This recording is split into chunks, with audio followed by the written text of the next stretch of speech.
네, 안녕하세요. 해피바이러스입니다. 오늘은 그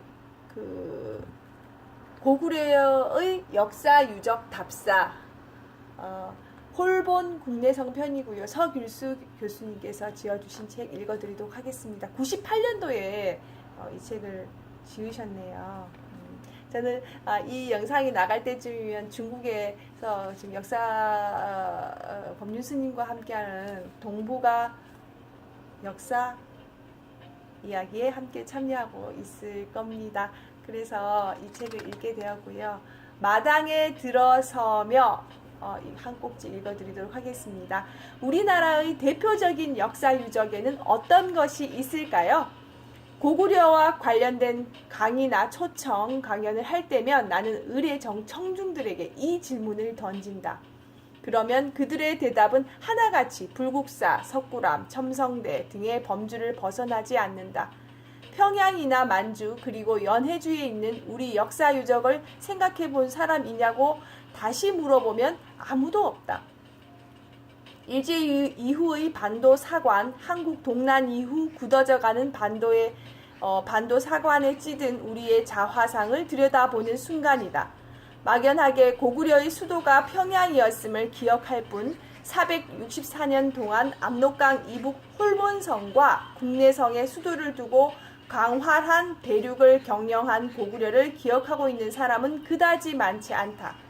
해마다 수십만 명의 국내 관광객이 백두산에 올랐다가 만리장성은 다녀오면서 정작 광개토 대왕비, 벽화무덤, 국내성 장수왕릉, 장군총, 장군무덤 등 고구려 역사유적이 즐비한 집안과 환인에 다녀온 사람은 또한 많지 않다. 우리는 왜 고구려와 발해가 압록강 이북에서 꽃피웠던 역사를 아무런 부끄럼 없이 까맣게 잊고 살아왔을까? 이 책은 이러한 질문에 대한 구체적이고 적극적인 대답이자 실질적인 안내서이다. 필자는 일찍이 1986년에 중국을 다녀온 뒤 3년 후 만주 땅을 밟기 시작하면서 고구려 공부를 본격적으로 시작했다. 그리고 1990년 집안에 가서 광개통 태왕비, 국내성 환도산성, 벽화무덤을 대하면서 받은 실로 엄청난 충격과 감동의 이 책의 집필을 계획했고 1991년 여름방학 또한 고구려의 첫 수도인 홀본과 국내성 등 만주지방을 답사하고 돌아와 그해 겨울방학에 고구려 옛땅을 찾아란 이름으로 답사가 집필을 끝마쳤다. 그러나 이후 고구려를 알아가면 갈수록 내용에 대한 재구성의 필요성을 더욱 절실히 느끼게 되었다. 하지만 1993년과 94년에 걸친 집중적인 만주 일대의 고구려 유적답사, 95년 초 KBS와의 고구려 특별대전, 그리고 고구려 연구회 창립 및 운영과 이어지는 답사 등에 쫓겨 원고를 제대로 마무리하지 못한 채 세월이 훌쩍 흘러버렸다. 그렇게 고구려 공부 10년에 접어들어서야 비로소 내 나름대로 고구려 역사의 줄거리가 보이기 시작했다. 그만큼 이 책은 이전에 마무리한 글에 비해 내용이 훨씬 충실해지고 힘이 실리게 되었다.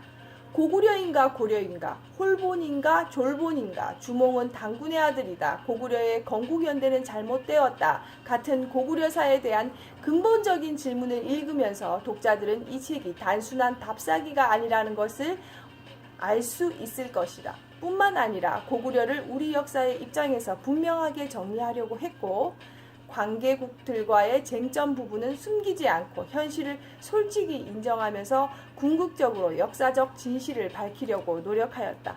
또 이 책의 내용 가운데에는 한국 역사학계는 물론 중국 학계에서도 전혀 발표되지 않은 부분도 있다.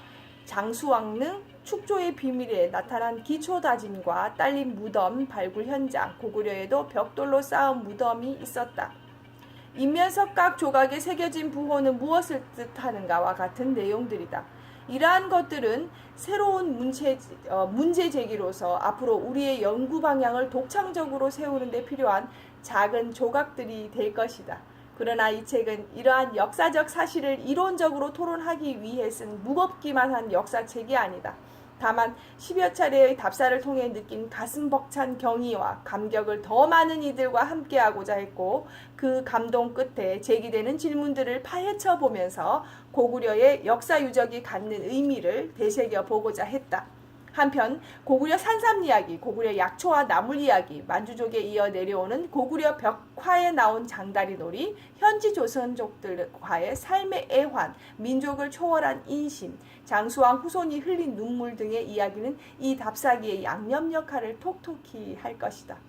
이 책은 크게 두 마당으로 이루어져 있다. 첫째 마당은 고구려의 첫 수도 홀본성, 현재 요령성 환인현. 둘째 마당은 두 번째 수도 국내성, 현재 길림성 집안시에 관한 것으로 그곳에 남아있는 고구려 역사 유적을 여행한다. 공간적으로 보았을 때 이 지역은 필자가 10여 년 동안 돌아본 고구려 옛 땅에 비하면 극히 일부에 불과하지만, 시간적으로는 고구려 전체 역사 705년 가운데 3분의 2에 해당하는 464년 동안의 수도로서 고구려사의 핵심적 사건이 대부분 이곳에서 일어났고, 중요한 유적들도 이곳에 가장 많이 남아있다.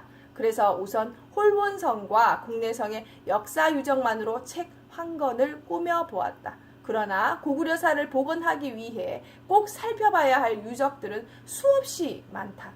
요동지방에 남아있는 수많은 고구려 산성들, 이것은 고구려와 서쪽 나라들과의 투쟁사를 보여주는 생생한 현장이다. 안시성은 어디인가? 요동성은 어디이며 고구려에서 가장 동쪽 지방인 책성은 어디인가? 광개토 태왕과 장수왕은 어떤 길로 어디까지 진출했을까? 이런 수많은 수수께끼를 풀 수 있는 유적들을 어느 정도 섭렵하려면 아직도 가야 할 길이 멀다. 특히 발해 유적이 무진장 남아있는 고구려 동쪽은 발해 역사유적 답사라는 이름으로 정리하려 한다. 그리고 마지막으로 기회가 되면 평양을 비롯한 압록강 이남의 고구려 역사유적도 반드시 가보고 고구려 전역에 대한 한마당을 일구어 보고자 한다. 우리나라의 역사가 지금 중국 쪽에 지금 많이 묻혀 있다라는 것을 그 필자의 그 서두에 보시면 아마 느껴지실 거예요. 그래서 이 책을 제가 꼼꼼하게는 사실은 읽지를 못했습니다. 그래서 읽으면서 되게 가슴 벅찬 감동을 여러 번 만날 수가 있었고요. 그리고 우리가 알지 못했던, 우리가 그 학교 다닐 때 배웠던 그 역사하고는 전혀 별개의 그런 어떤 내용들이 많이 들어있기 때문에 여러분들이 이 책을 꼭 한번 읽어보시기를 추천드립니다. 그리고 나아가서는 중국에 가서 우리 역사를 보는 그런 계기가 되시기를, 아이들과 함께 손잡고 갔다 오시면 좋겠다라는 마음이 좀 들었습니다. 아니면 내가 먼저 가보고 그리고 아이들에게 추천해보는 그런 시간이 되었으면 좋겠습니다. 여러분들 제 또 책 읽는 거 들어주셔서 감사하고요. 다음 시간에도 고구려 유적 답사 내용 한두 번 더 소개해 드리는 시간 갖도록 하겠습니다. 여러분 사랑합니다. 오늘도 행복하시고요. 늘 건강하세요.